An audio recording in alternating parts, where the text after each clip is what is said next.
In the name of the Father, and of the Son, and of the Holy Spirit. Amen. Heavenly Father, in the name of Jesus, we thank you, we praise you, and we love you. Thank you, Lord, for this grace that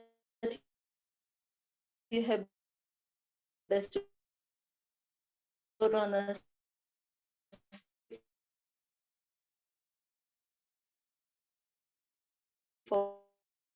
every for us into, Lord, plans for our prosperity and not for our disaster. We thank you and we praise you for these plans, though, Lord. Thank you for every blessing. We ask forgiveness for the times when we do not acknowledge, when we do not understand. Be with us, Lord, and we know that you are with us, as you said. You never leave us nor forsake us. Thank you for the abundance of grace and blessings that you have bestowed on us. Thank you, Holy Spirit of God, that as I am going to start speaking now, it's not me, but you through me. Thank you for opening the hearts of your children to understand the truths. And thank you, Lord, that as they understand, they are warriors, Lord, warriors, warriors in your kingdom. Nobody is underestimated. Only the evil one is underestimated, and he is put below our feet forever, Lord Jesus. Thank you, Lord Jesus. Boldly we say that yes, we got the guts to believe in Jesus, in what he says, in what he does, and what he instructs. This we ask in the mighty and glorious name of Jesus. Amen, amen, and amen. Thank you, Jesus. Praise you, Jesus. Amen.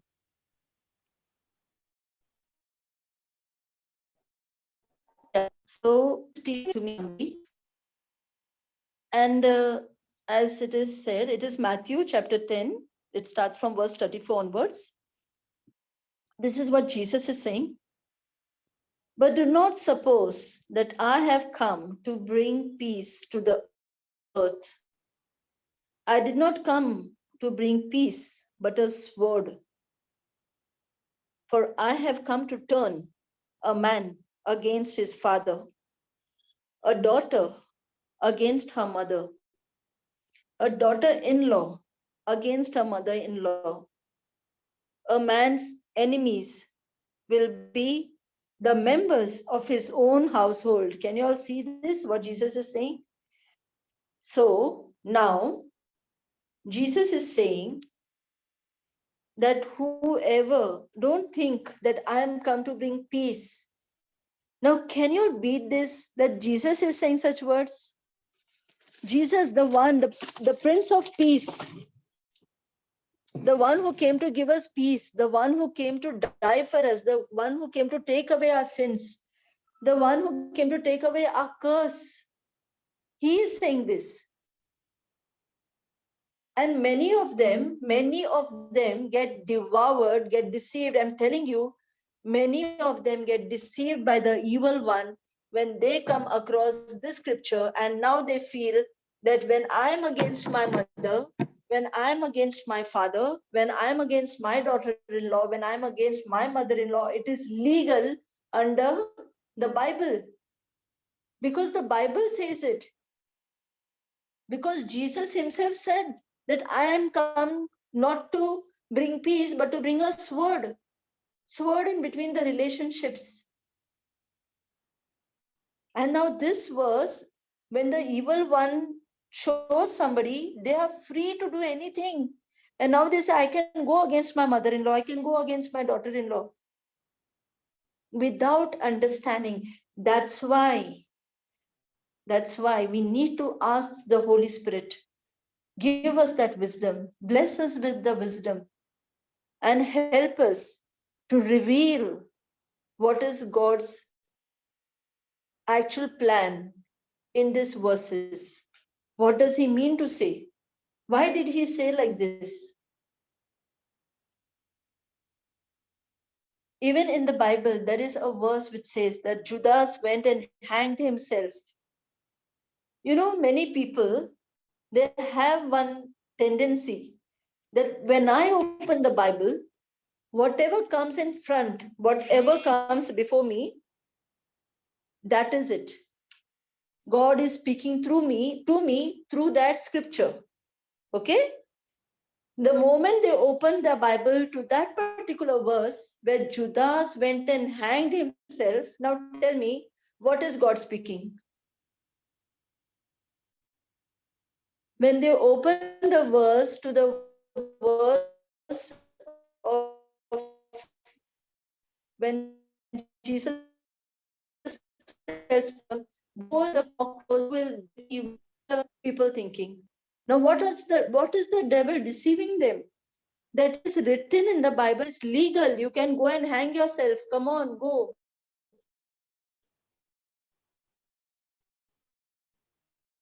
You will be heaven after that. He is trying to snare them just as he snared Eve when he told her that the Lord has told you not to have this fruit because you will be like God. You will understand what is good and bad. He told her that and she got deceived by him. What did the evil tell Jesus when he took him on the mountain? Throw yourself from here, and as it is written, the angels will come and hold you. So what is the devil using? Scriptures. Can we believe this? The devil knows scriptures more than us, and he knows exactly where it is written. The devil knows exactly where it is written. That's why whenever we go for a deliverance ministry, whenever we go for a healing ministry, when we know our scriptures, that time we speak to the devil with the scripture and say, hey, you listen. He is the God of authority. And when we use scriptures, the devil knows it is from the word of God. And he cannot stand that word. He cannot stand the name Jesus. Because as soon as why do we tell people that when we pray, close your eyes and look to the cross? You know what we are telling devil? Hey, listen, devil, you were defeated there. Look where we are looking. He can see where we are looking. And when we imagine the cross, when we imagine every blessing coming from the cross, the devil has to flee. And that's how people get delivered. And that's how they get healed. And that's how the divine exchange takes place. Just because they believed looking at the cross. They've seen their spiritual eyes that their sickness is taken on the cross and the healed body of Jesus has come to them. And that makes all the difference. And exactly this scriptures today, what I'm reading, is also what the devil deceives many families, many families. And you know, people who are not rooted in the word, they know the word, but not rooted. You know what they say? It is written in the Bible, no, that there will be strife, people will be against each other. So it's okay. God is God's plan. It is God's plan. Now, is this God's plan to divide somebody? That's why we need to root ourselves and know what factor has Jesus said like that. Why is Jesus telling everyone like this? I'm not come to bring you think that I'm come to bring peace, but I do. Daughter will be against the mother, son will be against the father, daughter-in-law against the father, against the mother-in-law. What is actually Jesus trying to tell us? Jesus is giving us an indication. Okay? Now, we all are rooted in the word. We all who are over here on this forum, because we are rooted in the word, because we are thirsty of the word of God, we all have come here. Now, are we all not facing challenges in our life? Is our own people not against us? Are our husbands not shouting at the wives? Are the children not saying, what are you rooted? Every time you are with that mobile only, you have no time for us. Are the wives not angry with the husbands? that nowadays you are more interested to go and heal others. You are not interested in me. Are we facing such issues with ourselves, with our own selves? Are we all, means is it like this? If I'm in the word, my family is allowing to be in the word? No, we are not facing that. We are issue against us. And now what say? I am come not to bring peace, but this word means when you surrender your life to me, when you give your life to me, when you make me the Lord God and Savior of your life, now when you have renewed your mind, when you have repented, and when you have taken that U-turn, it is not necessary that your family also has taken a U-turn. Your family is still in the world. And now because you have understood the word, now you are desperate. You are excited. You cannot live without your God. You want to know him more and more. You want to be with him. You want to learn him. You want to talk about him. You want to sing with him. You want to sing his praises. You want to dance. You want to go and heal somebody. You want to go and teach somebody. You can't keep yourself where you are. And when you can't keep yourself where you are, now when you are acting and when you are behaving so very, totally godlike, now the people who are in the world cannot see this. May it be our own family members. And now we get warnings. You better do this and you see. You better do that and you see. We get warnings. And now what does the word of God teach us? The word of God teaches us that we have to operate in agape love. We have to operate in agape love. Who? The one who have come in the word. And this is my greatest challenge when I minister to someone. Because they don't understand that they are come in the word. God has chosen them. Their minds have been inclined. Their ears have been inclined. Now, because of that, they are in the word of God. Okay. But when they face that trial and tribulation, it is they themselves who need to give agape love to the one who is coming against them. And now this becomes difficult for them to understand that if I am in the Lord, why should I face this challenge? And that exactly is what the Lord is saying. That is what he means to say this, not say in the because Bible does not speak of about the world. Bible speaks about the world. So in the world sense, it seems that everyone have to fight against each other. But in the word, it seems it is that we have people will come against us from our own families, and we have to yet give them agape love. We cannot retaliate, we cannot show tantrums, but we need to respond with love. And that exactly is is what God is saying over here. Let us read further. Okay, from verse number 37 I'm reading now. Anyone who loves their father or mother more than me is not worthy of me.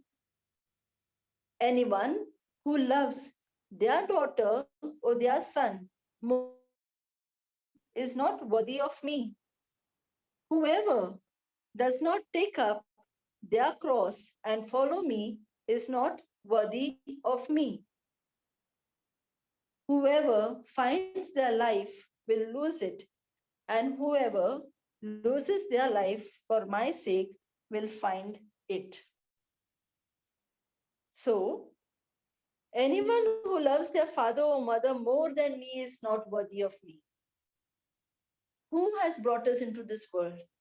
Who has knitted us into our mother's womb? Who has the plans even before we come in this world? Who died for us even before we come in this world? Who took away our sins even before we come in this world?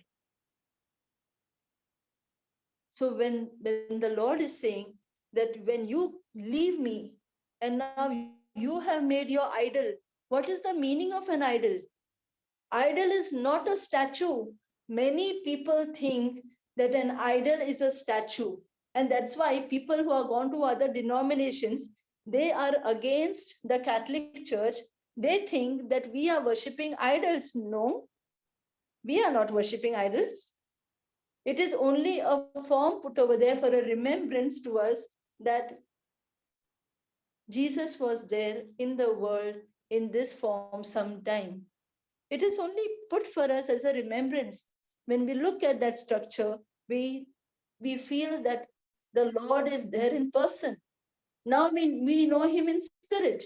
But when we look at a certain structure, we feel that he's there in person. And we only look at that in honor, nothing more than that.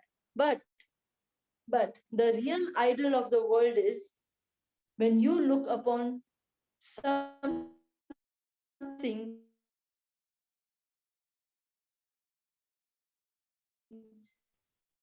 that does not first. Many people who are married, they want to do everything for their wife. Where is God? God is gone for a trip. When they get their children, when the children is there, they want to give their children the best. They want to give the best education, the best luxuries. They are going, working more hard, going, earning more money, earning more money. Why? I want to give my children the best. Where is God? Gone for a trip. They forget one thing, that as they have children, even God the Father is our Father. We are His children. How much more, if we can love our children, how much more will the love of God the Father, who actually created us, how much more will His love be for us? So we make our own idols. When we look upon somebody more than God, that person becomes our idol. If we want to play video games, don't remember God, that becomes our idol. When we want to leave the Lord and look something else, for example, there is an option. Either you have to sit for a session, either you have to watch cricket match. Now the person opts to watch cricket match. That becomes an idol because you chose that cricket more than your God. That is an idol. And that is exactly what Jesus is telling, that whoever loves their father or mother more than me is not worthy of me. You are putting your God behind and you are giving all your love, all your attention, all your focus to the father or the mother.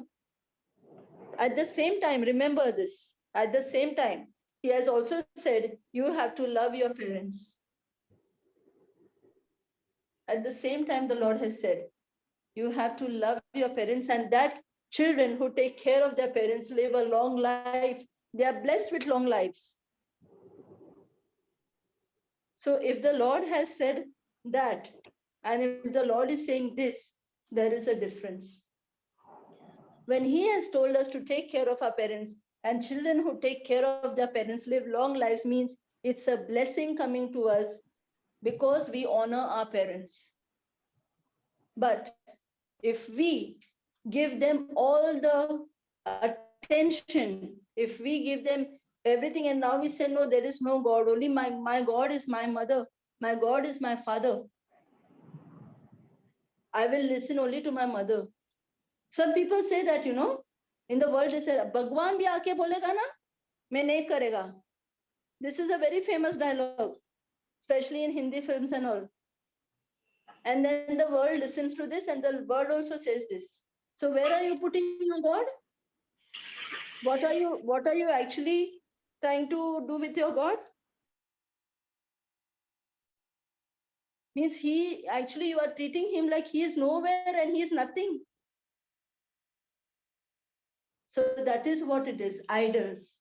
When we make our idols, when we when we prioritize something more than our God, there he says, you are not worthy of me. Yes, but at the same time,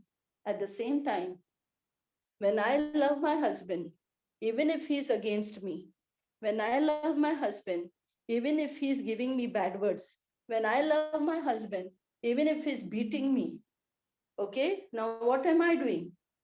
Am I giving him all the time or giving him priority? No, I am giving my God the priority by loving my husband. You know why? Because God is inside me and I am giving the love of God to my husband. Even if my husband is against me, I am not idolizing my husband, but I am prioritizing my God by showing my God, I love you. And because I love you, I love my husband. And because he is doing so much bad to me, then too I love him because I love you and you love me and you love him. So try to understand. Don't get mixed up, okay? Tomorrow, like because till now we are teaching, love your father, love your mother, love your husband, love your this with the love of God. Suddenly this teaching may be, no, if I will love them more, I will make them my idol. It's not that. We should know exactly what I'm saying. When I'm saying idol, means you are leaving your God for somebody else. Leaving. But when you are giving your God for somebody, to somebody, that is not known as idol worship. When you are giving, you are going and giving your God to someone else, the Lord that is within you. So there's a difference. Don't get puzzled. If you all are getting puzzled, ask me. Ask me. I will again answer it. I will again explain it. Okay? We need to love everyone. Even if that person is against me, I need to love that person. That does not mean that I am leaving my God for that person. That means I am giving the love of my God to that person, showing that person that Jesus is me, in me is more bigger than you.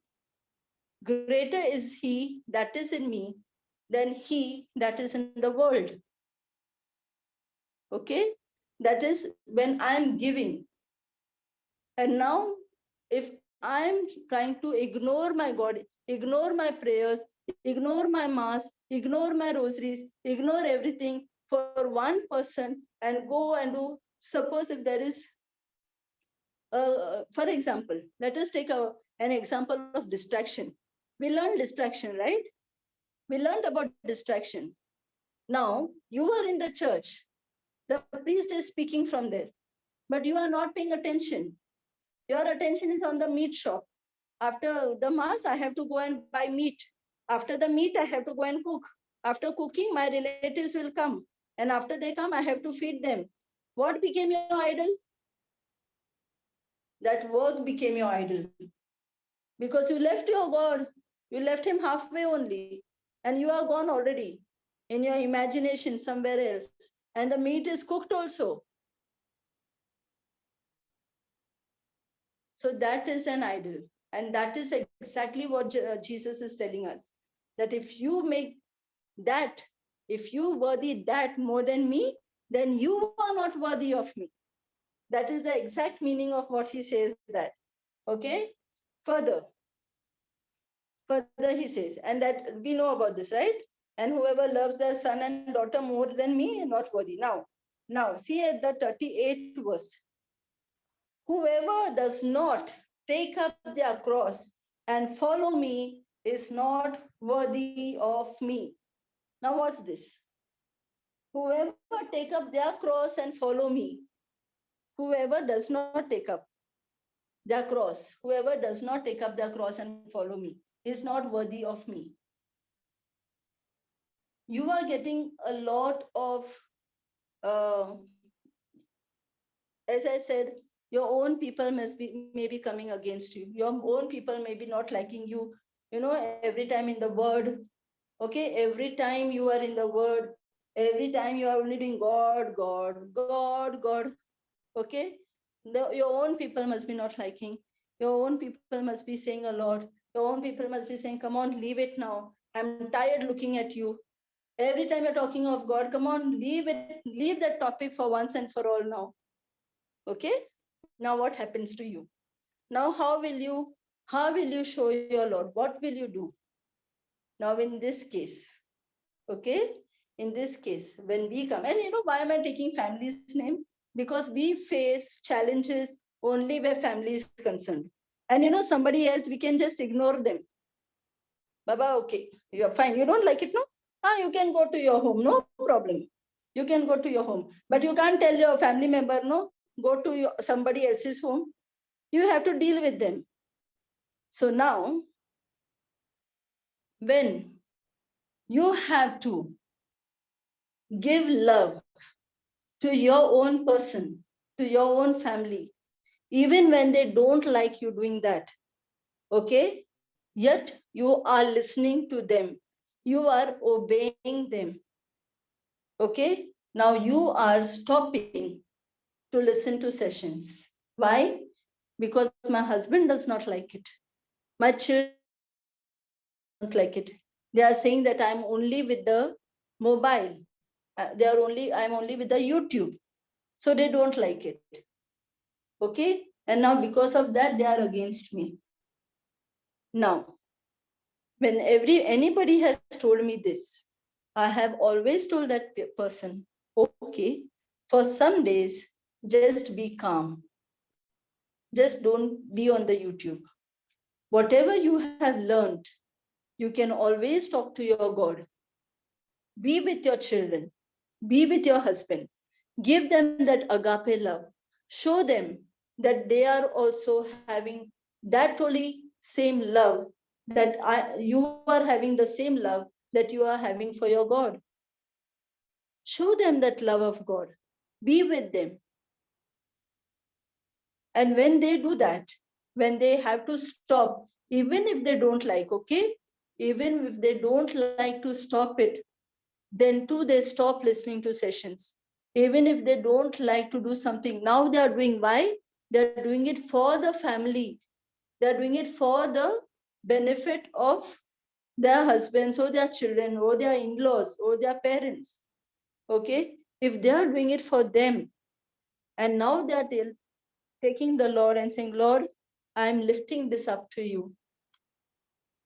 Okay, I am going to do this sacrifice. I am going to take up this challenge of agape love, and I am lifting this up to you. And I know that even if I do not hear 2 sessions, you are still with me. You are walking with me. You are there for me. Now, when you do that, when you do something what you don't want to do, but you are doing it for the love of your Jesus, you are doing it to bring your loved one to Jesus. When you are giving agape love, what is the meaning of agape love? First of all, the meaning of agape love is selfless love. Means whatever you want, you are not doing. Selfless. The meaning of agape love means unconditional love. Your love does not have a condition that only if he allows me to see session, then only I will love him. No, it is an unconditional love. You don't have conditions. You only know that you have to love. Okay? And agape love is God-like love. God-like love. Even if there are sinners on this planet Earth, yet the Lord sends the rain, the sun over them, the wind, the stars, everything comes. It is equal to everyone. It's a God-like love. He does not bias anything. Okay? He does not have favorites. Everyone is his children. In the same way, when we give this agape love by denying ourselves, by stopping to do what I want, now that exactly is taking your cross and following me. You are taking your cross. That is a cross for you. That is hurting you. You are far from Jesus. You cannot do anything what you want. You cannot look at sessions. You cannot do a rosary. You cannot do something what you want. Why? Because you are giving love. You are giving the love of Jesus to them who do not understand Jesus. But now by your love, by your praying, by your rebuking that evil one, by doing that, you are giving them only love with your smile. You are serving them. And who is serving through you? Jesus is serving through you to them. And now, when they see this gesture, now they are totally changed. I'm telling you, my dear brothers and sisters, whatever I'm speaking, I am a witness to this. And many of you all have heard it. Many of you all know it.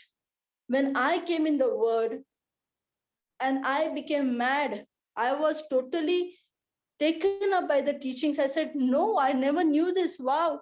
I never knew that God loves me so much. I never knew that evil one is snaring me. I never knew. I really never knew. If I would know, my life would have been different today.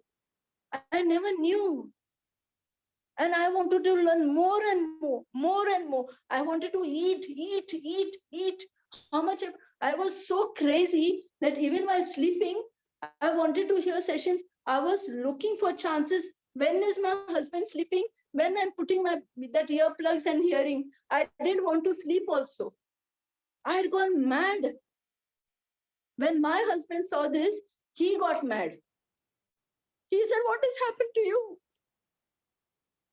Vienna, are you okay? Has something gone wrong? What is this that you're hearing? Stop listening to it. He gave me an instruction. Stop it. When he gave me an instruction, that day I did not know that it is written in the Bible, submit to your husband. And I also retaliated. And I started saying, but I am listening only to the talks of Jesus. No, why are you acting like this? And I retaliated. But next very day, the Lord brought in front of me a testimony. The testimony was of a non-Catholic Hindu lady brought her husband to the church. And I said, wow, I being Catholic, I couldn't bring my husband. How did she get? And when I dived into her testimony, I saw that the priest was clearly telling her, the Bible says, submit to your husband. Submit, come what may. You need to submit. This is the instruction from the Lord. And now, when I heard her testimony and I came to know how she submitted to her husband and she brought her husband to the Lord, now that learning was for me. It was for me. And now, when my husband came back, the next day, this is okay. The night we had a fight. Fight means I also started arguing, right? I did not know about the scripture. And next day, when he came, I've kept my house spick and span. No mobile in front, there is no book in front, nothing in front of me. Everything's soft, clear. And I went to the door and with a very broad smile, I welcomed him. And before he come, I made snacks for him. And he's super happy. I said, yes, I made this for you. Have. I sat with him. I had with him. Now he's watching me, okay? He didn't say anything. I did not put on my video. My heart is where? My heart is on the session. But what am I doing? Carrying my cross. I'm carrying my cross, right? And I'm giving what? I'm giving love. One day passed. Second day, again when he came. And before that, I'm hearing sessions, okay? The moment I hear the bell, no, my body, like, it reacts so fast. Soon everything is closed, everything is kept aside. And like I'm not doing anything. I was waiting for you only. Again, the broad smile. Again, the welcome. Again, the snacks. Again, the sitting. Wow, he was enjoying this. And I was saying, Lord, I'm carrying my cross. Third day, the same thing. Now he couldn't stay. Now he asked me, Vienna, you were listening to something, right? Whenever I used to come, you were listening to something. I said, yes, I was listening to something, but you don't like it. So I stopped listening to it. So I listen to it when you are not there. So it's okay. I have no problem. My husband told me, I'm very sorry. You please listen to it. Wow. Legally, I got a permission. Legally. Why did this happen? Because I did it from my heart. I meant it. What did I do? I only wanted my God to fight my battle. Whereas I was still. I was giving him that love. And by the grace of God, I learned agape love. If I would not learn agape love, again, my life would have gone merry-go-round. But I learned agape love. I learned to keep my mouth shut, which I was never doing earlier. When I learned to keep my mouth shut, it is I am taking my cross and following Jesus. Because even on the way of Calvary, he kept his mouth shut. He took up his cross and went to the place. In the same way, I took up my cross and went there, following him. And that exactly is what he's saying in the scripture. That take up your cross and follow me. Those who do not take up their cross and follow me, they are not worthy of me. Thank you, Jesus. Then, verse number 39. Whoever finds their life will lose it, and whoever loses their life for my sake will find it. Okay? So whoever finds their life, whoever wants their life, whoever does not want to go through hardships, whoever wants only all goody things, whoever wants only the bed of roses, they will get all of that, but they will lose me. They will lose it. But whoever loses their life, whoever undergoes that hardship, whoever says, no, Lord, I am going to take this step of faith and I am taking this for you. I am ready to go. I am ready to drink this drink of, the drink how Jesus had, that sour drink. I am ready to take it.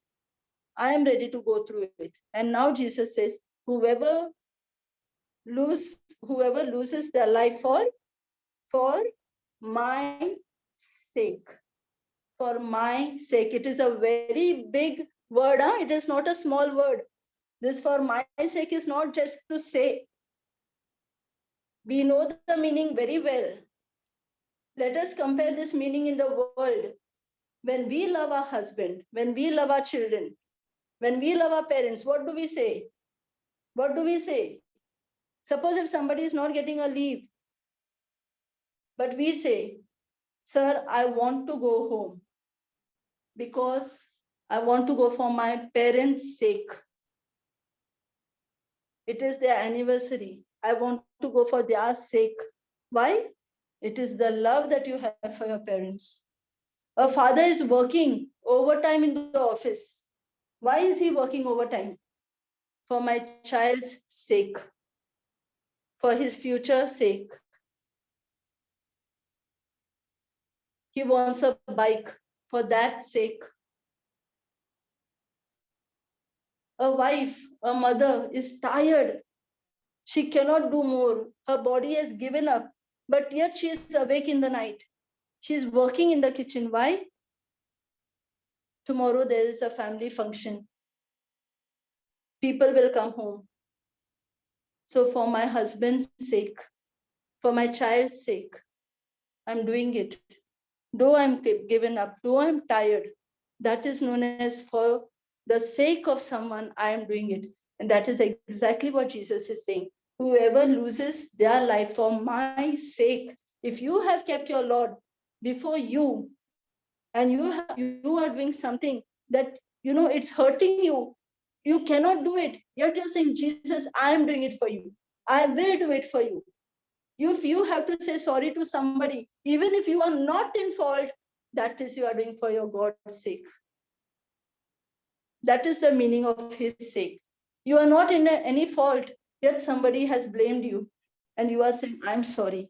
Because when you say sorry, the Lord exalts you. And the person who was actually in that whoever has put you to shame comes to light.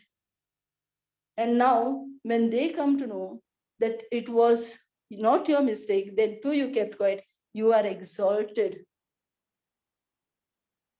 And that is what exactly he's saying, that for my sake, whoever will do this will find life. I just want to finish it up till here only, because this is the teaching that I want to give everyone. This is for our personal life, the total. Matthew chapter 10, verses 34 to 39. Read it again for yourselves. Look at yourselves, look at ourselves. Let me also be in that. Let us look at ourselves. Where do we stand? Where do we stand in this? Am I worthy of the Lord? Am I? Have I made another idols? Have I left my Jesus and gone and worshipped somebody else? Let us look at ourselves. Let us ask a question to ourselves. We cannot judge somebody else. We cannot compare somebody else. But I can compare myself. I can compare myself from yesterday to today. How much more am I come inside the word? How much more am I rooted? How much has my faith in the Lord increased? I can compare myself. I can judge myself.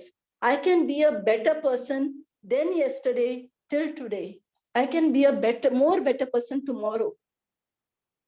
Only I can do that with me. So let us do it, and let us keep the scripture in our minds. It is a very, very stern scripture where the Lord has actually spoken his heart out. Otherwise, everywhere in the Bible, he has only given love, love, and love. But here he has shown that you also need to do something. He also wants something from us. And let us not forget this. This is an instruction. This is a command. Amen. Thank you, Jesus. Praise you, Jesus. Love you, Jesus. Heavenly Father, in the name of Jesus, we thank you, we praise you, and we love you. Thank you for this understanding. Thank you for this love. Thank you for this teaching. Thank you, Lord, that we sometimes fall astray. When we see our family coming against us, we leave you and we cling to them, Lord, not understanding how to do it. But today we have understood, Lord, what is the meaning of taking up a cross? What is the meaning of keeping you still with us and yet fighting the battle? Thank you, Jesus, for being there for us. Thank you, Lord, for you never leave us nor forsake us. Thank you, Lord, we understood that we have not to make idols, idols of our imaginary mind, idols which leave you and go far, but just to be with you and to follow every instruction, apply every instruction that you have given. Thank you, Lord, for your word, which always have told us that you are fighting our battles. You are the ones going and leveling the mountains. You are the ones breaking the doors of bronze. You are the one breaking the iron bars. You are the one whose presence goes with us. You are the one who opens the heart of people for us. You are the one who favors us. And because you favor us, the world favors us. Thank you, Jesus, for this righteousness you have bestowed on us, even from the cross, by taking our sins on the cross. Thank you, Jesus. Thank you, Lord. Almighty Father, I ask this in the precious and glorious name of Jesus. And all God's people said, Amen, Amen, and Amen. Thank you, Jesus. Praise you, Jesus. Amen. Thank you, Jesus. Amen.